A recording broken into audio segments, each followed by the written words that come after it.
Hello and welcome to my September reading wrap up. This is the video where I'm going to talk to you about all the books that I read during September. It was a weird book good month. I had a lot of good reads, I had a lot of good time. I didn't stick to my TBR once again. But you know what, overall I'm really happy with how it went. In September I ended up reading 13 books and 5,648 pages, so really decent time, like not debating that at all. I just, honestly I just don't have a lot to say about a lot of these things. A lot of them are a big part of the series, and yeah, I don't think it's going to be a very long video, but I have found some new favourites this month. So that's exciting, and this whole like wrap up and how far we are through the year now. Like, we only have 3 more months left of this year. Some of the favourites from this month could make it into the favourites of the year. So yeah, I'm really excited. I've got mostly 4.5 and 5 stars, as well as 1 3.5 stars. So yeah, overall a really good month. All books above 3.5 stars, like cannot complain at all. And yeah, overall a really good reading month. I ended up reading 12 fantasy and 1 non-fiction. So very heavily fantasy based, which is honestly just what I'm feeling at the moment. And then 12 of the books that I read were adult and 1 was young adult. There were 9 novels, 3 novellas and 1 graphic memoir. And then in terms of how I read the books, 2 of them I read physically, 1 of them I read via audiobook, and 10 of them I read as ebooks. My Kindle Unlimited subscription ends in like 20 days, so I've been really trying to catch up and make sure there's nothing on there that like is going to make me continue on, because I need to get through my physical TBR. So yeah, that is absolutely everything that I have to say. It's time to just get into the books, and even more excitingly, this month is the first month in a long time that my reading journal is up to date with the books that I've read the previous month. So like, I'm all prepared, I'm ready, we can just like do this. So yeah, first book I read of the month was Guild. I was not expecting to like this book as much as I did. I've given it 4 stars. It was a really, not easy because there is heavy subject matter in the book. It is one of those books I'll be like, you have to look at trigger warnings before going in. Like, I just feel like you have to. But it was very bingeable. It was very quick reading, and the actual like writing style itself and how the story progressed made it easy to read, or at least easy for me to read. I will say it only got 4 stars. I could also alter that rating in the future. It could go down. 4 stars right now is me having complete faith, because of what I've heard online, that all of the trauma and like shit that we've had to go through in book 1, all of the shit that we've had to see our main character go through, will serve a purpose, and it will be important enough that it needed its own book. Like, I am trusting that the future books, having this all in the first book as just like a massive, not trauma dump, but like this book was just trauma after trauma after trauma. Like, it didn't stop at any point. I am trusting that it was important enough to put it all in this book, so that in future books, I'm guessing for character development reasons, and also maybe some actions that our character might take that don't necessarily seem the most easy or obvious choice to us, I'm guessing that having this like background information on the character is going to be necessary. If I continue on in this series and it turns out that's not the case, so we didn't need all this rating could go down. I'm hopeful. I'm hopeful. I'm trying to have faith, but I've never read from the author before, and I've never read a retelling of this kind, so I don't even know like the story and how it goes. So we're just going with it. We are 4 stars at the moment, and hopefully, fingers crossed, when I continue on with the series, this rating will stay. Then our first 5-star read of the month was Lost in the Moment and Found. This is the 8th Wayward Children novella series part, and it's really good. I really enjoy this series. Now, book 8, we started off the month very heavy. Book 8 is also the darkest book that we've had from the Wayward Children series. They are normally very serious and important topics discussed, but almost always they have a very hopeful undertone to them, or at least there's other things going on that are hopeful. This one didn't have that for a very long time in it, and I would say the actual subject matter of what we were dealing with, or at least how much we saw of it, there are other books that have dealt with equally as important topics, but I don't think they've dealt with it from the main character. Don't take my word on that, like I'm pretty sure that's the case, but like I haven't 100% like gone back and fact checked and made sure that's true, but I'm pretty sure this is the first one where something so important has been being dealt with from our main character, where there has been like no obvious hope. And yeah, this one followed our main character Ansi. This is a book where we followed Ansi to like her world. It wasn't set at Eleanor West's home. If you don't know, it's pretty much 50-50. Half the books are set at Eleanor West's home, half the books are set and we're following the like backstory of our characters and their time in their world. So you know, that was that one. And if you ever heard of Wayward Children, we essentially these kids that you see in the books, Find the Witch in the Wardrobe, Alice in Wonderland, you know, like those sort of things. Kids go through a portal, they do this thing. This series is basically looking at, well, what happens to them when they come back, like what are the repercussions of this, how are these kids dealing with this. And Eleanor West's home for Wayward Children is set up to help these kids, help them readjust and stay hopeful as to, you know, what this world could be for them. And that's the very basics of what we're following in this series. Most people have heard of it. You know, it is a very big series, I'm aware, so even if you haven't read it, you've probably heard people talk about it. But if you haven't, I would recommend it. The first book especially was very easy to get into, and I feel like really once you've got sucked into the first one, you just want to keep going and keep going in the series. And the 9th book is coming out in January, I believe, so very excited for that. Then we have read Lady of Darkness. This was the first book in a series. I gave it 5 stars, and then I'm only going to talk about Lady of Darkness, but just as a quick opener, book 2 in the series, Lady of Shadows, I also gave 5 stars. Book 3 in the series, Lady of Ashes, I gave 4.5 stars. Book 4 in the series, Lady of Embers, I gave 4.5 stars. Then there is a little novella giving one of our characters' backstory in between book 4 and 5, which is on Goodreads considered as book 4.5, even though it is a prequel to the entire happenings of this world. The Reaper, I gave that 4 stars. And then last but not least, the 5th and final book in the series, Lady of Starfire, I gave 5 stars. Now obviously I'm not going to tell you my thoughts and feelings on every book in the series because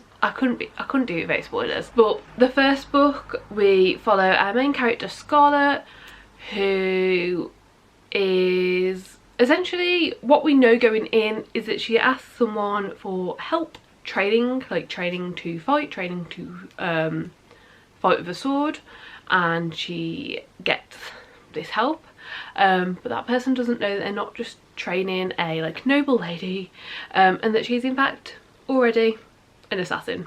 So that's the very basics of what we see. This expands so much. It is fantasy that I would say is kind of, it depends on the book, it changes and flip-flops around a bit, but especially the first book I would say is kind of like 70 to 80% plot, fantasy, world building and main character learning, and 20 to 30% on the romance. It does flip-flop a bit depending on the book and which book you're reading. There's definitely some books that are more romance focused, there's definitely some books that are more plot focused, and as we go through the series we get more character perspectives added in, we get more of the world added in, we get loads of things. It's just a great series, and yep, this is one of them where I only like to pick one book per series that's making my like proper forever favourites list, and I think I'm gonna have to go with the last book, Lady of Starfire, because it just brought everything together. I would love to see this world again. I'd love to see some of the different characters that maybe their stories don't feel as complete, but overall Lady of Starfire just really completed this series. It really, everything got tied together, everything was perfect. It was shocking, so many things happened that I was just like, oh no. But yeah, it was great, and I really loved it and enjoyed it. Then the next book I read during September was Ducks. This is a graphic memoir, and this is about 2 years working in the oil sands of Alberta, Canada. I've given it 5 stars. I believe that this set out to do what it planned to do. You know, it showed us this world, it showed us what it was like working there. I didn't love everything about it, but that's more personal preference in like reading taste and reading style. It was a little bit choppy and chunky in places. I definitely found there were points where I thought we were going to get somewhere with a particular scene, scenario thing that was happening, and then you turn the page and like what you'd already read was just the end of it, and the next page was like another event, another thing. So that was, you know, just not my preferred method. I would rather have gone a bit more in depth on a lot of things. And honestly, this is difficult to say, right, because like it's a memoir. The author of the book is the person who wrote it, but obviously they're writing it as if they are the person at the time this happened, but they are obviously a lot older now and have like properly processed and, you know, understood everything that happened to them in this time, so I'm guessing they are a different person. But I just found you know, well, the author, the person we're following, very difficult to understand like the thought process and the thoughts and feelings of. You didn't need to do that to understand and process and get what this book was trying to do, but it's the first memoir I've read where I haven't been able to really feel like I'm connecting and understanding the person writing it. So for that reason it was just a little bit weird for me, but still 5 stars. Like, it set out to do like what it intended. I 100% feel like we got a full look at what it was like to work in the oil sands and what those 2 years entailed for the author. So yeah, 5 stars. I guess I just wished it was more of a confident 5 stars. Then the next book I have to talk about, I'm not really sure how to talk about it. I am going to tell you my rating, and then I'm going to give you a little bit of a like PS.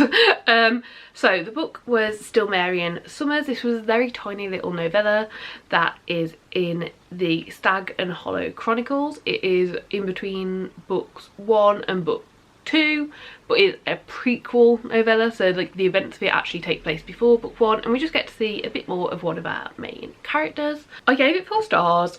I thought it was really nice. It was like a little additional thing where I do feel like we got to learn more and see more about our female main character, and we got to really see things and, you know, kind of see and understand the background of this main character a bit more than we had in the book. And I gave it 4 stars. I think, you know, it was a nice additional novella. Then the next book I'm going to talk about is called Queen of the Exiled, and that is the second book in the series, so you read it after that novella. And unfortunately, after having read that book, most things, if not all of the things that were in the novella, were touched upon and talked about, maybe not in quite as much detail, but in almost as much in the second book. And it kind of just made me feel like that novella wasn't necessary. Like, I still really did enjoy reading it. If I decide to reread the series, which I might, because like books 1 and books 2 are like absolutely amazing. Like book 1 is like, you know, spoiler alert for a couple of videos time, but it's made it into the top books of the quarter. So I probably will end up rereading it, but I will never reread that little novella. And then on to the next book. This is the second book in that series, so that is Queen of the Exiled. I gave it 4.5 stars. I enjoyed it. I didn't know where we were going to end up going with this book. We learned a lot. We saw a lot more of the world, which I was not expecting. The way that book 1 of this series ended, which is called Prince of Ancients, I really didn't know where we were going to go. A lot happened at the end of that book, which is like questionable. I didn't really understand it or understand character motivations at the very end of the first book in the series, and I really wasn't sure how we're going to continue following our main characters in this next book. We did really well. It did it really well. I enjoyed how we got to see our main characters. I enjoyed how we got to see them kind of like grow even more in this book, and I also enjoyed parts of the world that we ended up exploring that I wasn't even expecting to explore. I cannot say anything else without giving potential spoilers, but yeah, it's a really good book, and yeah, I can't wait for the 3rd book in the series. It's unfortunately it's not coming out for another while. Book 2 has only just come out, but yeah, I really can't wait. It was so good, and it also ended on a massive cliffhanger, and I just, even now, like, I'm still like, oh my god. Yeah, I can't say anything. I literally can't even give a hint as to what the cliffhanger is. Like, I just can't. But like, just know that I read this probably near the beginning of last month, before the halfway mark, and I still am thinking about this cliffhanger and what's going on. And then the last 2 books of the month that I read are in the same series. They are books 1 and books 2 of a series. Book 1 is called What Lies Beyond the Veil, and I gave that 4 stars. And book 2 is called What Hunts Inside the Shadows. I gave that 3.5 stars, but honestly I might end up lowering it. I have since finishing this decided I'm probably not going to continue on with the series anymore. The writing style is really good. The writing style is very easy to read. The writing style makes it very quick to get through the books, and yeah, I liked our main character but didn't love. And look, I don't want to come across as negative. Like, I gave it 4 and 3.5 stars, and I think I was trying my best to be a bit more objective, but basically the main character gave me the ick. Like, really gave me there are a few things. Book 1 I gave 4 stars. I basically wrote here, it was a very interesting start to a new world. Our main character seems extremely likeable, but everyone else seems extremely unlikable and shitty. It was easy, fast and fun to read, but was very predictable. Too predictable for the main character not to know what was going on. So that was like my rating after book 1. Book 2, the entire events of book 2, everything that happened in the entire book, I thought would be happening within the first few chapters. It really dragged, it took a lot longer to do. But like, I know that I don't like books that are like 100% completely like adventure road trippy. But having said that, I have enjoyed that in other books recently. Like, I don't actually think that's the case. I just think it was done a bit shit. It just took too long. And we'd already kind of got the time it takes to do things from book 1. So we know, you know, roughly how long it takes to do things. Then it was taking a lot longer. I don't know. Yeah, the male main character really gave me the ick, especially in book 2. Like, I didn't really like him in book 1, but in book 2 there was like a real ick. It was a like, and this is fantasy romance, like you've got to like the main characters, you just have. And our main character, it's a bit of a twat, honestly. Like, I can't think of a better way to say it. It's just a bit of a twat. I was trying my best to dismiss the things and be like, you know, because a lot of these fantasy books where there are like fae involved, there's different creatures involved, it is a bit more like base, like animal level that these characters are shown at. There is often like, you know, stuff that in real life you wouldn't accept, like possessiveness, like stuff like that. And it's just like, normally it gets explained within the series. Normally, you know, when there is a human main character, that person gets put in their place. Yeah, yeah, this is a bad way to end this, because I basically have ended up really hating book 2, and I think I could lower it quite a bit. I don't know whether to give this, okay, skip forward 30 seconds if you don't want to be spoiled, but I'll tell you the big point that really gave me the ick. Bear in mind, I don't like children, I don't want children, but I think everyone should have the choice, and if you want or don't want, you should have that choice and be able to do whatever you wish. You know, like, I think that's just basic humans. Like, we should each live our lives how we want to, and we should each be able to make the choices that we want to, as long as we're not harming anyone else. Like, yeah, basic human rights. So when the main character was asked by the female main character about contraception, the male main character said that there was no contraception for the fae, and the female main character could have time to change her mind about wanting kids. Excuse me? Like, fuck off. Yeah, that happened about 2/3 in, and I think the last third of the book took me a very long time to read. Honestly, I don't know why I've rated it 3.5. Do you know what? I'm changing it to 2 stars now.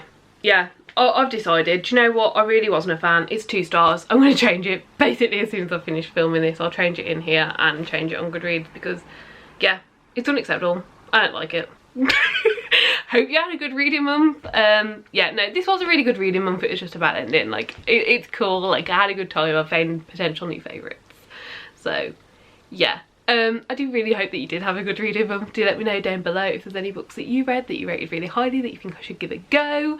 Give the video a like if you liked it. Subscribe down below if you'd like to see more content like this. And hopefully I'll see you next time. Bye!